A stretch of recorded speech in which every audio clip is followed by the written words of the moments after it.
भाजपचे आक्रमक प्रचारक आणि प्रचारतोफ म्हणून ओळख निर्माण केलेल्या नवनीत राणा यांना मोठा धक्का बसल्याची चर्चा राजकीय वर्तुळात रंगली आहे। आगामी पश्चिम बंगाल विधानसभा निवडणुकीसाठी जाहीर करण्यात आलेल्या भाजपच्या स्टार प्रचारकांच्या यादीत त्यांचे नावच नसल्याने अनेकांच्या भुवया उंचावल्या आहे। मित्रांनो, जिल्ह्यातच नव्हे तर राज्याबाहेरही प्रभाव असलेल्या नवनीत राणा यांच्या नावाच्या अनुपस्थितीमागे नेमके कारण काय यावर सध्या तर्कवितर्कांचा पाऊस पडत आहे। एकीकडे भाजपने महिला नेतृत्वाला प्रोत्साहन देण्याचा दावा केला असताना दुसरीकडे आक्रमक शैलीत प्रचार करणाऱ्या नवनीत राणा यांना डावलण्यात आल्याने प्रश्नचिन्ह उपस्थित झाले आहे। अमरावती महानगरपालिका निवडणुकीत भाजपच्या स्टार प्रचारक म्हणून जबाबदारी सांभाळताना नवनीत राणा यांनी पक्षविरोधी भूमिका घेतल्याचे आरोप आधीच झाले होते।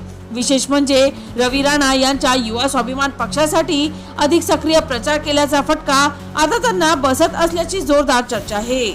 मित्रांनो, महानगरपालिका निवडणुकीदरम्यान भाजपच्या अनेक उमेदवारांनी थेट आरोप करत नवनीत राणा यांच्या विरोधात नाराजी व्यक्त केली होती। भाजपच्या नावावर स्वतःच्या पक्षाचे उमेदवार पुढे केले असा गंभीर आरोपही करण्यात आला होता। यामुळे मतविभाजन होऊन भाजपला फटका बसल्याचे बोलले जात आहे।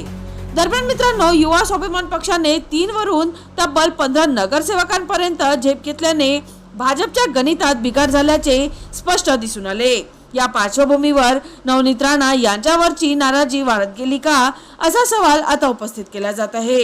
मित्रांनो, यापूर्वीच नवनीत राणा यांना भाजपकडून राज्यसभेची उमेदवारी नाकारण्यात आली होती। स्थानिक पातळीवर नाराजी वाढली आणि आता स्टार प्रचारकांच्या यादीतून नाव गायब। या सलग 2 घटनांमुळे राणा यांचा पक्षातील प्रभाव कमी होत असल्याचे संकेत राजकीय विश्लेषक देत आहे। एकूणच नवनीत राणा यांचे नाव यादीत नसणे हा केवळ योगायोग आहे की पक्षांतर्गत नाराजीचा मोठा इशारा हे येत्या काळात स्पष्ट होणार आहे। पण सध्या तरी भाजपमध्ये अंधरखाने काहीतरी बिनसल्याची चर्चा जोर धरत आहे। तेव्हा मित्रांनो, आपल्याला या संपूर्ण प्रकरणावर काय वाटते? नवनीत राणा यांचे नाव का डावलण्यात आले? आपल्या प्रतिक्रिया कमेंट बॉक्स मध्ये कमेंट करून नक्की कळवा।